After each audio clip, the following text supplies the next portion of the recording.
Morning, everybody. It's October 8th, 2021. I'm Charlie Fink. It's This Week in XR. I'm here with my co-host, Ted Schilowitz. And let's get straight to the news, Ted.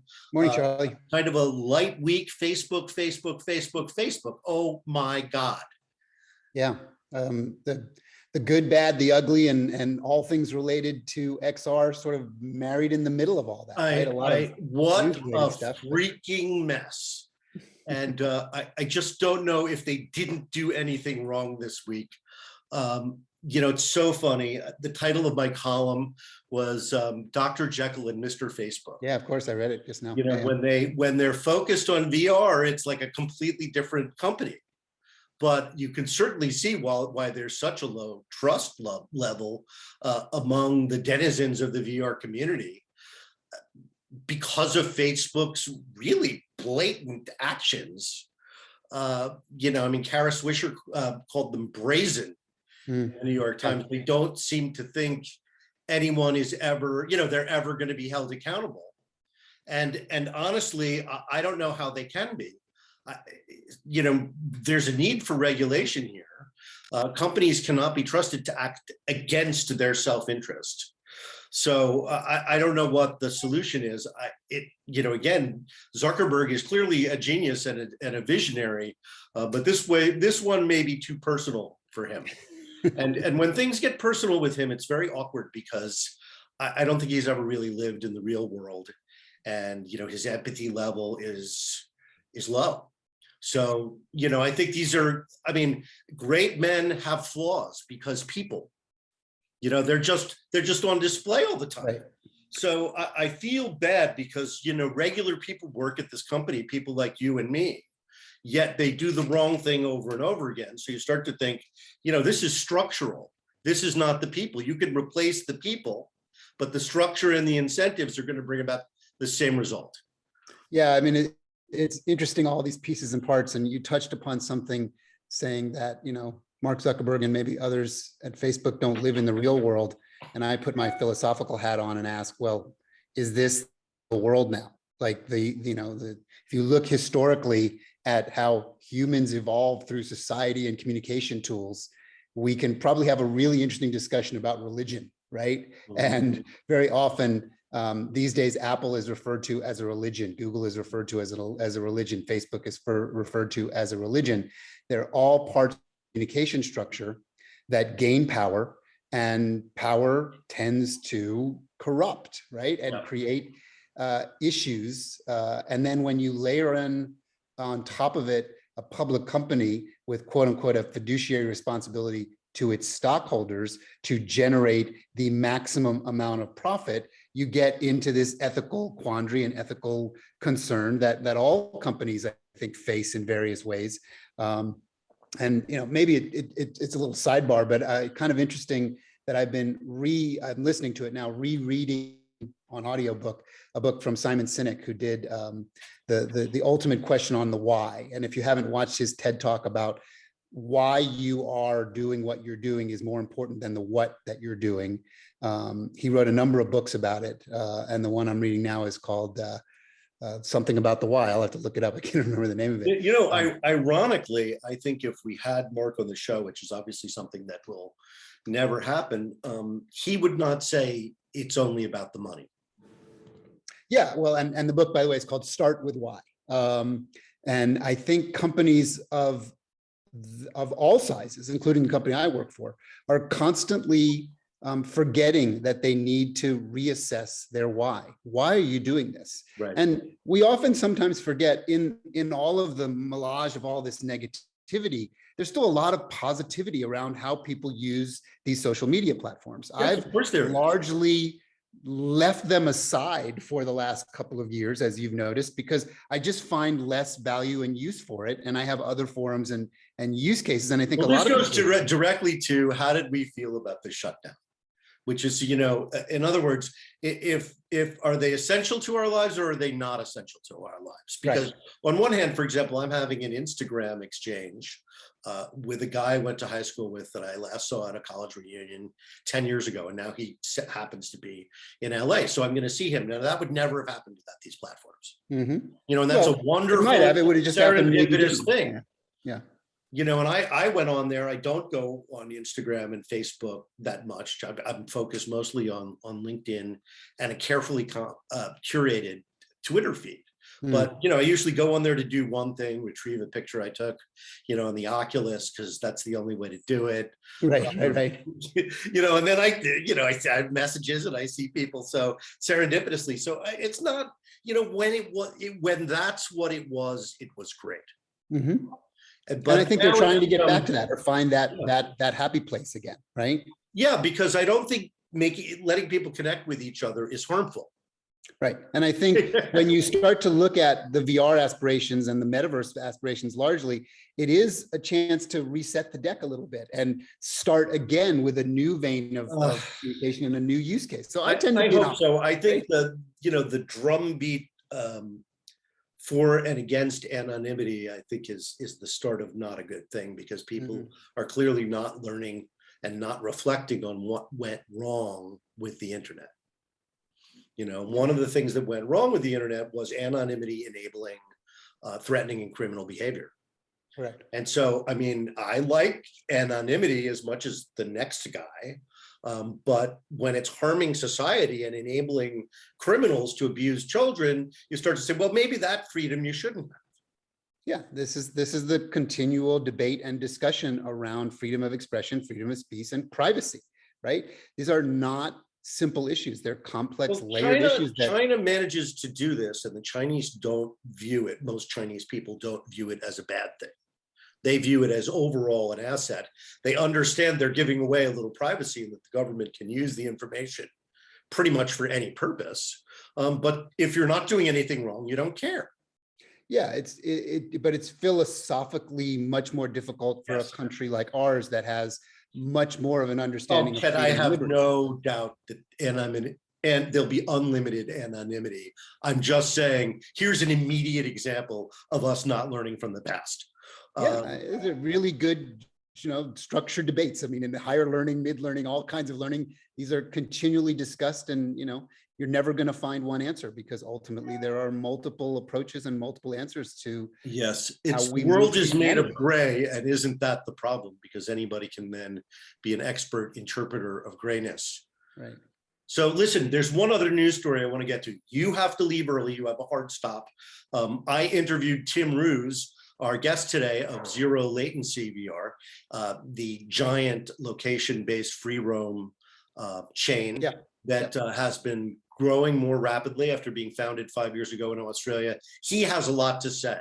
Yeah. So even though we're not going to have you that much on the show today, we're going to have a nice long talk with Tim. It sounds like he's got pent up things to say about location-based entertainment, which, by the way, contrary to my predictions, is doing just fine. Doing fine enough. I mean, I think it'll be a very interesting interview. I'm actually in some ways very happy to let you do it, and then me get to listen in this time and not put my 2 cents in. Well, Tim is a great guy, and I always love talking to him. So one last story to discuss. Lightfield Labs is showing off real holograms. And you've seen it. I've been at their place, but when I was there, they weren't quite ready to show it to me yet. So you've seen more than I have. Oh, and they're interactive and animated. They're made of light. They're clearly made of light. They're much higher resolution than the Kinomo Hypervision that everybody crowds around at CES. It uses spinning LEDs to project images seemingly in the air. Sure. You know, but they're not very high resolution. So do you see this, you know, again, with me not seeing the Lightfield Lab stuff in person, but knowing John really well and talking to them a lot, and hopefully I'll see it, you know, in the next few weeks, what their current progress is. I've had this interest in now using 8K or higher K displays to do a stereoscopic 3-dimensional high resolution, you know, merging of that. So glasses free 3D, but without that kind of strange pixelization and low res. Is this something fundamentally different than that from a visual viewing experience? Well, it's a surface that they've created that has billions of pixels that it can project out. And it is the collision of the light emitted from the pixels that creates the object. And I guess what I'm asking is from a practical standpoint, since you've seen it, were you so remarkably moved by what they were doing versus taking an ultra high res display and pulling a stereoscopic image that is high res enough for our eyes to resolve, that is floating in midair? Is it fundamentally different? It's just an interesting question for me. Well, I don't know, because I couldn't do a side-to-side comparison. Yeah, so that would be maybe the next step, is do a side-by-side of pedestrian technology versus like advanced technology, right? You start to fantasize about what they could do with all these surfaces, right? You and I have talked about, watching tabletop sports or playing tabletop sports. They say they can have any place you have a video wall, and that's the market they're going after. You could put up their product is called Solid Light. You can put up a solid light wall. And in fact, they have one of the big theme parks is going to put up a big solid light wall. Presumably for next year. That's one of their first customers. So great. they didn't want to say who. They didn't want to say who, but Universal's on their board, so you can put 2 and 2 together there. Right. So supposedly that it's going to be a giant scale one, Awesome. and that will really show it's how it is compared to the very big high res LED walls that people are using for virtual production. Right. So anyway, terrific advance. I thought something, every couple of years you see something you haven't seen before, and I would say that's the one this year. The last little news nugget to cover before you go on to Tim is another announcement about different parts of the funding universe for the metaverse that Facebook is doing, right? We should maybe well, this is the good Facebook. Yeah. Right. The good Facebook realizing that builders of the future and trying to make sure that the right incentives are in place. So they've got an educational incentive. They've got a business incentive, all sorts of reasons for people to either gain the skills to build in Horizon or to build in Horizon for profit. Right. And they've built up a toolkit which is super impressive and much easier to use than Unity. That said, obviously, it doesn't have the depth and flexibility of Unity. It's not connected to the entire metaverse, if you will, the way some of the other Unity creations on VR Chat and AltSpace are, right? AltSpace and VR Chat offer free hosting to people who make 3D worlds. As a result, they have a lot of 3D worlds. Right. Horizon is skipping that phase and giving you different tools. It still feels like spatial building. There are materials and, textures that you have to put together. But, if you use Photoshop, it's kind of that level of sophistication versus Unity.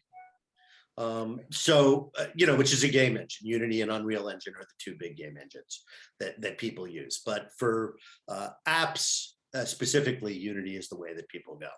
AAA game is virtual production. They're playing catch up a bit. But in any event, these are very similar tools that are driving the other social media worlds with no incentives behind them, right?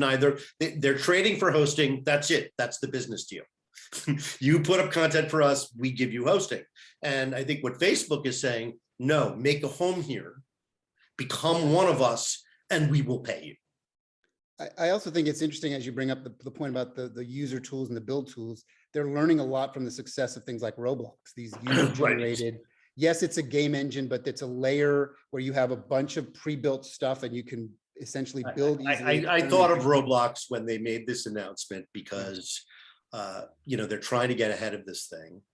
The other people are going to have to do things too in order to compete. So I also just think it's a good thing for them to do. It's absolutely right. User-generated content is what's going to make it social and make it big. And they're playing catch up. Right. So, here's some electricity for that. Good for them. It's sort of like Oculus Story Studios, jump-starting the Rift. Yep, agreed. Well, you should get on to your interview with Tim. I'm going to get on to my morning meetings. And, all right, Ken, take it easy. And everybody will come with me to my interview with Tim Ruse of Zero Latency. We'll see you again next week. Thanks, Charlie. Enjoy the interview.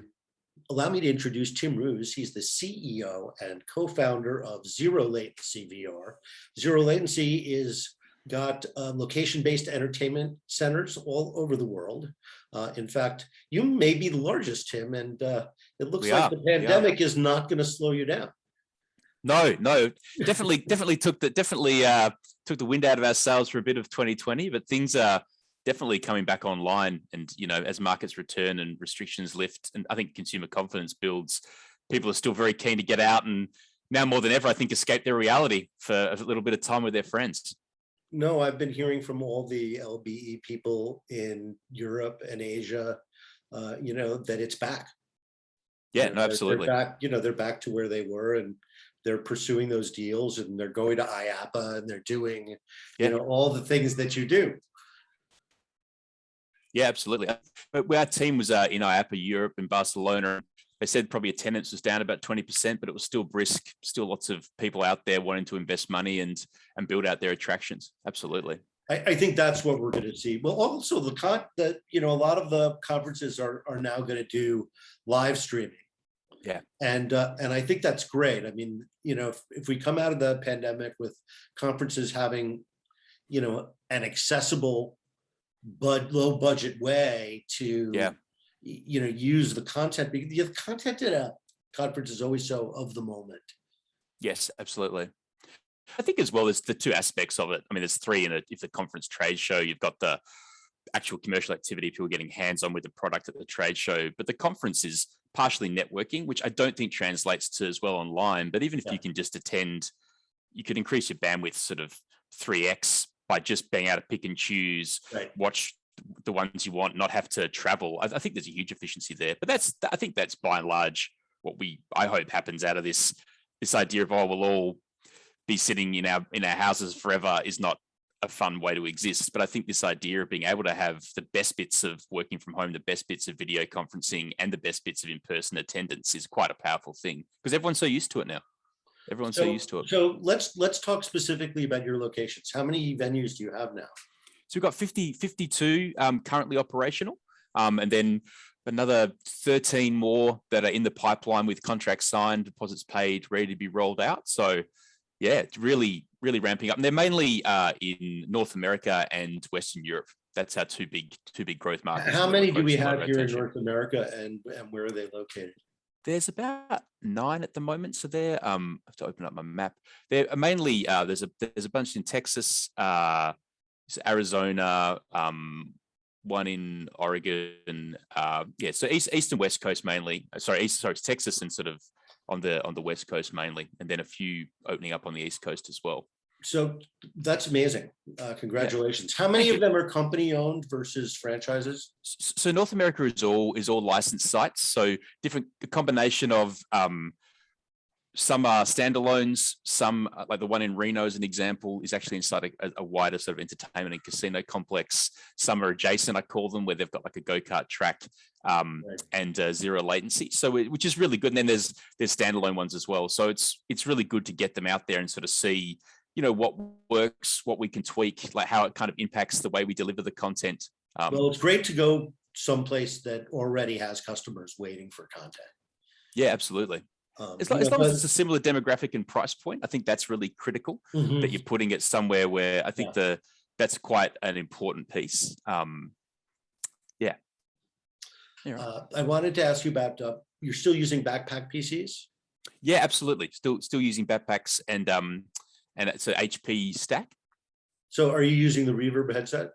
Yeah, using the Reverb, depending on which side it is, but the 1 and 2, depending on where it is in the cycle. Yeah, the Reverb is nice.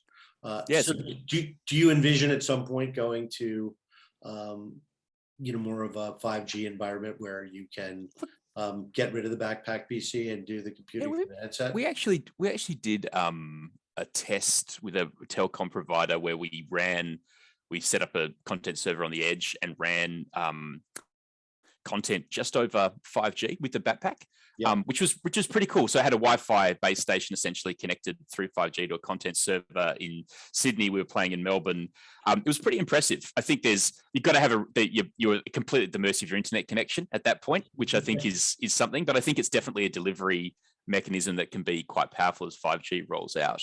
I think ultimately the backpack will disappear. The challenge is that finding you've got an interesting combination at the moment of you've got to have the right platform, and then it's got to work for LBE. Like as an example, the Oculus Quest, given the sort of walled garden nature of it, is not a particularly good headset for LBE, you're not really meant to use it from Facebook's terms and conditions, and you don't have the level of control you need to take it from something that's a consumer experience into location-based entertainment. So I think what a lot of people don't see until you're in there is all the things you need to do to make it operationally successful.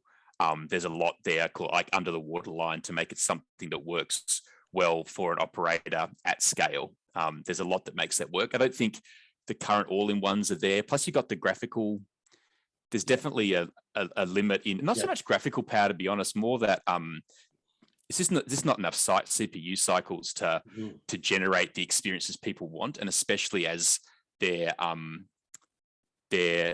people's bar for what they want for content wise is getting really high. That's our experience. Like when I look at what we shipped in 2014 as part of a crowdfunding campaign, you couldn't get away with that now, and people are trying to produce that sort of quality content now and struggling to get traction in the market. What is so? Two questions. First is, are the leagues that you started running in Australia, because they're so important because they allow you to manage, throughput and utilization, right? Because you can move the leagues as a group to hours of low utilization. So are you seeing that happening spontaneously around the other centers? Are they setting up leagues, and are they attracting that kind of repeat player who's looking for to increase mastery over time?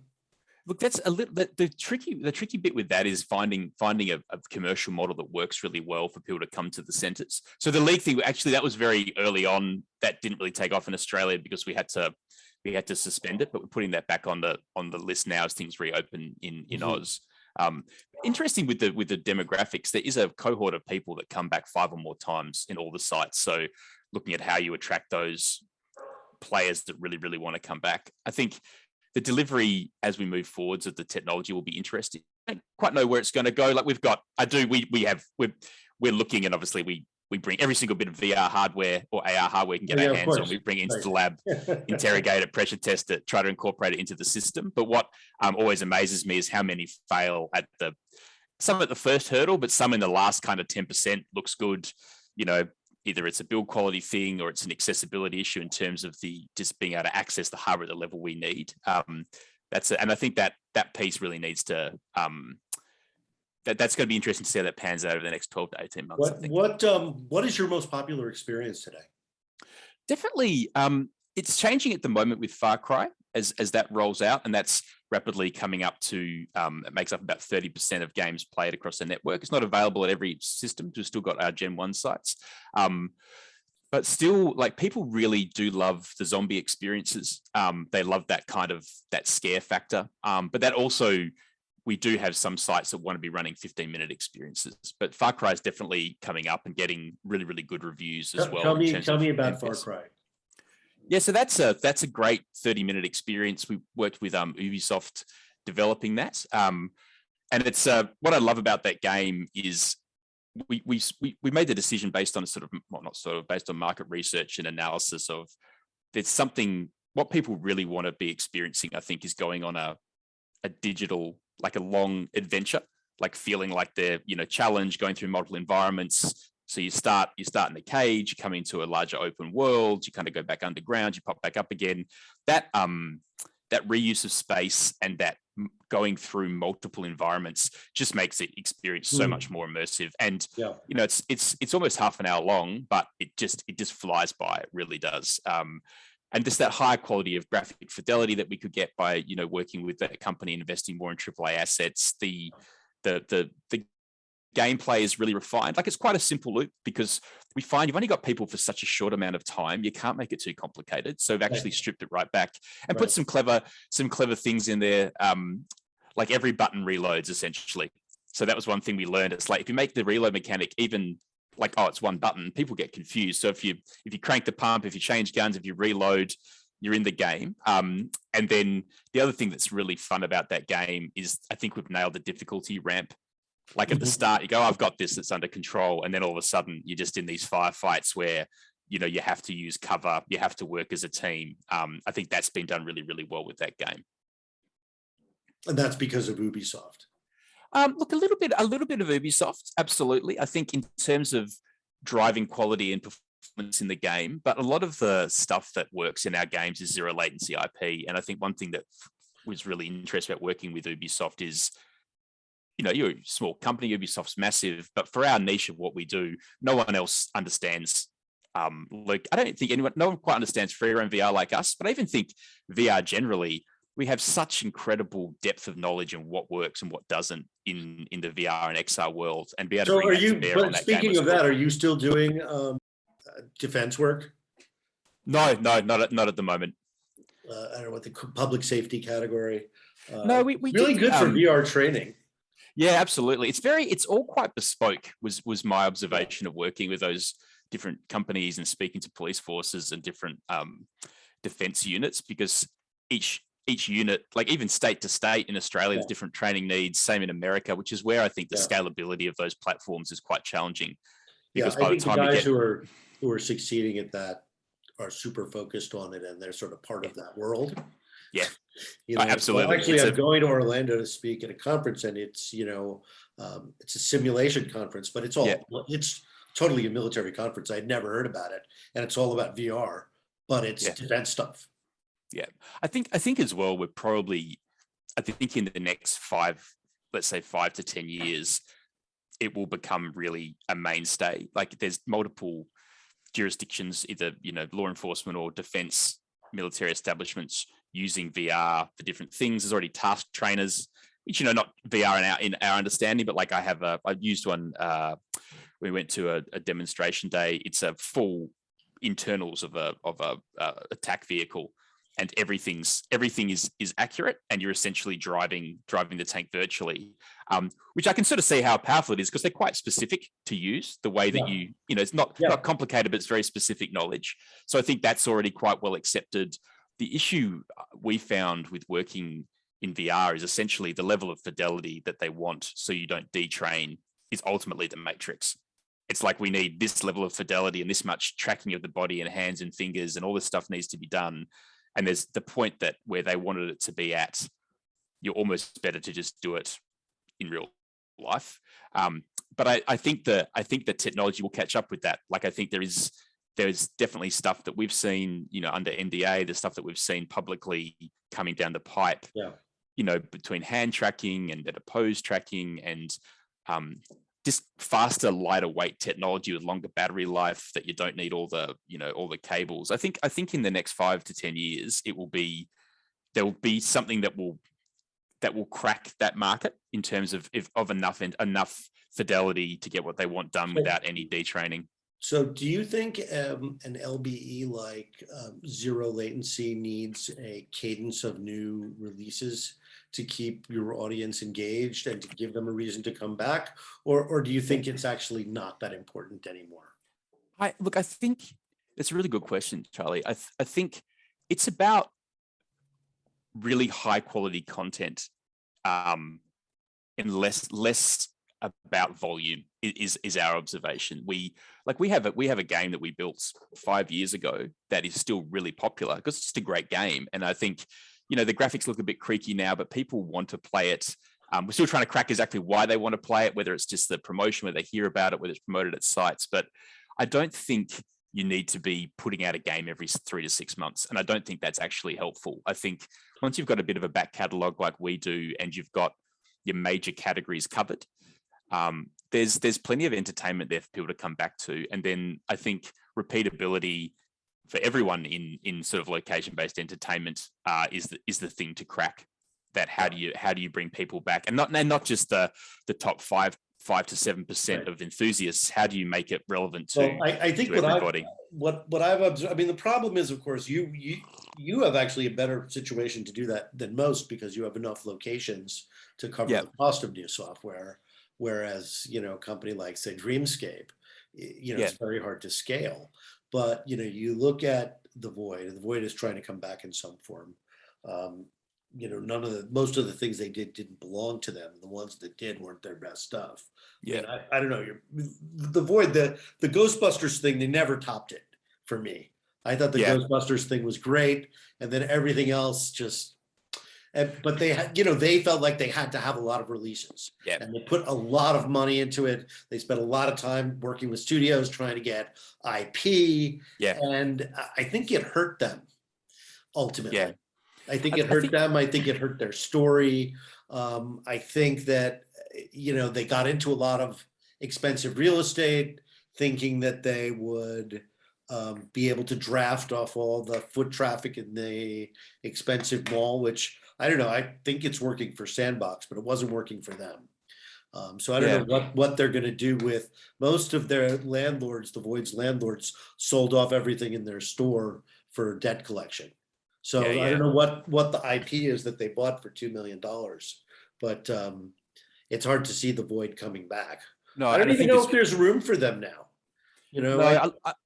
I think the big challenges that the Void ran into, the like high cost of what they did to set up, and then the rigidity of it, and something that zero latency always, our thesis is, it's more of a holodeck than it is a theme park ride. You gotta minimize your build out costs, and but you also want flexibility. You need flexibility, because if you put too many physical props in, I think there's debatable how much having a real door increases the experience, or walls. Like, when's the last time you walked into a room and touched all the walls? Answer is never. But I think that one thing that zero latency's nailed is that reuse of space, and you can have these massive digital adventures which are far larger than the physical space, and that gives you a much greater sense of immersion and presence than like being in a box that's slightly smaller than the box you're in. As a concept for content, just doesn't work. So I think and I think we're going to keep seeing that. Something that, I think Dreamscape does a great job of what they do, but it's super rigid. It'd be interesting to see how they keep it's just that, the problem is there aren't that many locations that will work. But there must be a reason for that as well. I think there's, when you look at, or you can, there's obviously what people tell you, what's the reality inside their businesses, but the fact that, Sandbox got, infinite money for what they need to do and are struggling to scale, have gone from own sites to franchise to back again, Dreamscapes. There's something in those models that obviously doesn't scale well. And I think it must come down to cost and potentially experience. I think with the other thing is, and I guess I'm wondering how you guys solve this problem, is too many seats during the week and too few seats on the weekend. And what I've observed, right, is you walk out of the movie theater and you're like, oh, VR. Yeah, let's do some VR. And you walk up there and they're like, yeah, I can get you in 45 minutes. And you're like, well, dude, I've been in this movie theater for 3 hours. Yeah, that's absolutely. I think there's a few ways. I think Hologate solved that quite elegantly. I think there's pros and cons with that model as well. But shorter experiences, get up, get in, get out. But then the shorter the experience, the lower. There's only so much you can get someone to do and learn in that time frame. And even with half an hour, we have a palatial half an hour with a lot of our games. Even then, the mechanics have got to be stand on a thing, shoot at a thing. Like, that's pretty much all we can give you. And then how do we build an experience around that? But I think that, absolutely. That walk up piece is complicated. Like, a lot of what we do is online bookings, like the vast majority, and that works well because that's how you kind of manage demand. I know the thing about online bookings is that people have to be groomed to be aware of your presence and anticipate. Yeah, no, absolutely. It's not I think that's, if you look at the wider kind of market that's forming now, as there was a abject disinterest in it in 2014. Then it was seen as it really popped in sort of 2016, 17, lots of flowers bloomed. I think there was already, things settling, and, markets are markets. You can only do so much if your product doesn't fit. And then the COVID pressure has sort of crushed a lot of things that weren't going to work and pressure tested models. You're sort of seeing three key verticals or key segments form, I think. You've got the pod, like the Kong, the VR Rabbids, which are low cost, no attendance, classic cabinet really with a VR theme, which are, from an operator point of view, very popular because they are cheap, quick ROI, easy to run, easy to maintain. They fit within the wider cabinet ecosystem, and they are very popular. And I think a really clever way to deliver a VR experience. But you also, there's only 2 player, plus there's only so much you can have of that. Like, it is pretty similar because it's such a constrained creative footprint. Then you've got your smaller pod tethered experiences, which are once again a bit more expensive. You need an attendant, but you do get to have a pretty cool experience. You talk about Omni. Omni's probably in there as well. Yeah, absolutely. I think because of the treadmill concept, you've got a bit more flexibility, but your box blasters, your hologates with these tethered experiences. The issue with there I see is when you're tethered in a very small space, really, your personal space is quite small and you're not co-located. There's only so much content you can develop on that platform because you are quite constrained. I think that, but then you also do have, there's simplicity of, there's no wireless connection that makes it simpler. It's it's relatively low cost in a way, but it's still quite expensive. You're still talking, I think 100 to 150 USD for a system, and then I think so you have that in the middle, and then you have your free roam premium larger scale arena experiences. That sort of seems to be how it's falling out. I think people who are doing free roam in a smaller space, you can sometimes, I think there's ways to do that cleverly, but I think if you don't do it cleverly, you just end up with all the constraints of a small space, with all the complexity of free roam VR. So that's sort of how I see it breaking out. And I think that middle section of, be interested to see where that middle section of sort of smaller 4-player experiences with tethers goes, because the tether definitely, it's easier to deploy, but it does constrain what you can do. It does really constrain what you can do with content, because you kind of have to be pretty, right, on a 180. Well, I think that's why Hologate put everybody in those little cars. To get around, absolutely. But I think, yeah. But what's interesting is speaking to, we've done a bunch of calls over the last 3 to 6 months, talking to operators, current and potential. There seems to be an acknowledgement that, okay, people enjoy a VR experience out of home. That VR is still such a niche product in the home. Not, there's all these reasons for that. People want to come and they're excited by it. They're not as excited by laser tag. They're a bit sick of that. Kids want to come with their dads or mums and play. Adults want to play. There's this consensus now, I think, that VR in a location-based entertainment setting is a thing. I still think the best way to deliver that with all the different pros and cons. There's definitely pros and cons to arena scale free roam. There's pros to tether. There's pros and cons to pods. How you sort of bring all that together to make the ultimate offering, I think, is still to be discovered. Like we've got some cool things we're working on in the lab that I think will crack a lot of that, and be great to talk to you about those probably in 2 or 3 months. But I feel there's something cooking there that allows you to really just keep bringing those great experiences. But I also think the cost of delivery is just got to keep coming down. That's also critical, because it's that mainstream. It's almost like the video game era compressed into a 5 or 6 year time frame. It's just like, right, how do we make it something that can be in as many points of presence as possible is going to be critical for the industry. And then I've got a feeling that all these empty movie theaters may be an opportunity, not to be like the movie business, but to be, raw space for free roam experiences. Maybe a movie theater is a bunch of free roam experiences, and then like they get the one premium movie, or maybe it's even like a Alamo Ale House and they show science fiction movies. And I just think that there's a place for a more casual kind of Dave and Buster's that has larger scale attraction. So I hope somebody develops that. It would be so great to have zero latency like right in the middle of that.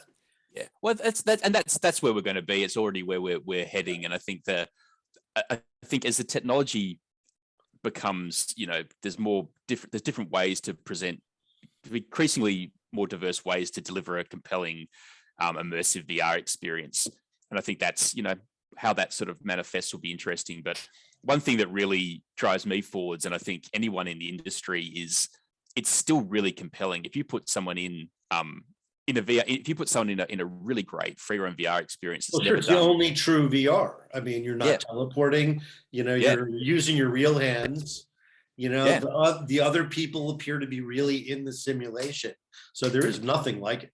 No, and I think there's something like from a kind of neurological point of view, when you're sort of sight and sound senses are completely absorbed, and you've got a touch point. That's three of your dominant senses controlled by the system. Absolutely. You can really, and then I'm not running into this reality break where I've got to do some contrived movement mechanic where the movement then feels natural. There's a remapping that occurs quite quickly, and there's been some interesting TED Talks on it about the way that we perceive reality, because essentially it's photons turned into electricity processed by your brain box. It's, reality is quite blurry, and that's the reality. Reality is it's quite blurry, and I think what we're finding, we start to do some experimentation with different things that we'll talk about soon publicly. It's actually a lot easier to manipulate people's reality in ways that they don't even know it's happening, and it's vastly their experience of reality and digital are actually really out of sync, but they don't notice it. There's some really interesting terrain that I think is going to be covered quite soon with that, and that's where that VR I think becomes really, really interesting, where it's more democratized and mainstream, the content's high quality, and you're pushing the envelope for people of what is real and what is not. And that's, I think we're getting there. I think over the next 2 to 3 years, we're going to see some really interesting developments out of our company and also other companies of, this is some interesting psychological terrain. This is some interesting, this is a lot more than just, it's a console game on a headset. You could be, the ability to fool someone when you have control over their senses like that. Is, something we haven't seen before. It's a tool that storytellers have really never had, have dreamed about, never had. And I think it's such a, it's interesting when you look at something like the history of cinema. They basically got a camera and used to film a play because that's all they could think of. It's like, and then because every evolution of media imitates the media before it, right? So television was illustrated radio, right? Exactly. Until the studios figured out how to make content that was native to television. Yeah, totally. And so, I think, when the internet revolution started in the early 90s, we all were using the publishing metaphor. Oh, it's every magazine ever written glued together. That's the way people thought about it. And it was only after, several years that people were like, oh, messaging, oh, email, oh my God, shopping, Well, I think that's it's a trite thing now and it gets bandied about, but that fantastic interview with David Bowie, where you've got some BBC guy like scoffing at crazy old David saying, no, this is essentially stardom is point to point now. It's not broadcast and it's asynchronous, and that's the secret.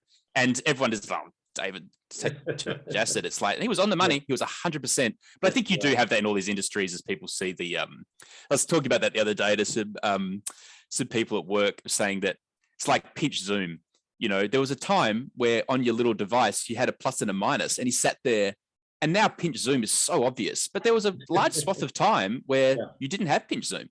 No, you were sitting there on the kiosk, plus and minusing. It's very interesting that how quickly things appear in the market and are just adapted. And I think we're going to have a few of those pinch zoom moments soon with XR and VR. I think I'm really buoyed to see that there's still passion and investment from both creatives and companies to drive these new mediums, because I think there's enough people in businesses that are using this technology day in, day out and realizing at the moment we are turning radio into TV. That's not what we want to do. They're starting to experiment with the best way to use this technology and the best use cases for it that aren't necessarily as obvious as they were, 2 or 3 years ago. I think that's really exciting. And, listening to Tim Sweetie from Epic talk about his sort of vision, it's, there's some, it's really interesting. I think there's some really great technology platforms. Unreal 5 as a game engine, to nerd out briefly, if that is even 50% as good as the hype, that's a game changer. That to have that level of fidelity and those tools that are removing the barrier from a creative entity delivering something of that quality, that will be such a game changer for what is created in both two-dimensional but also VR and XR experiences. I don't know if you've done those, there's a video challenges you can do where someone puts up a picture of it's either architectural visualization in Unreal 5 or it's an actual photo of a real thing.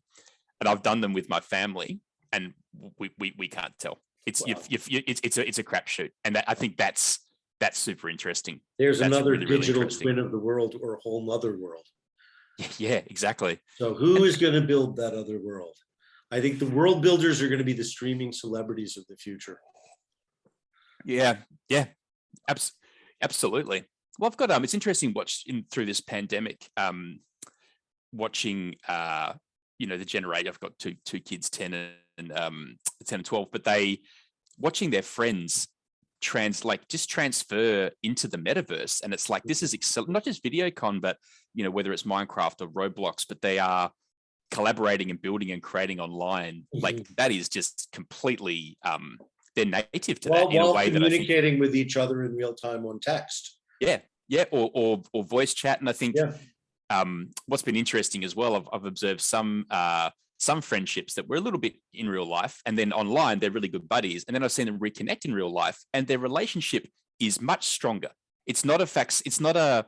It's a continuum, which is really interesting. So when these kids are online playing for hours a day, building Roblox or whatever, their relationships are actually becoming stronger in real life. And when they catch up in real life, having not seen each other for months and months and months, they're into it, because for them, the metaverse they're in and the real life they're in are now just one seamless continuum. And I think as a older person, it's hard to understand that. But for kids, it's like, oh yeah, I jump online, I build my house, I build my suburb with my friends, I talk to them on Discord, then I catch up at the park.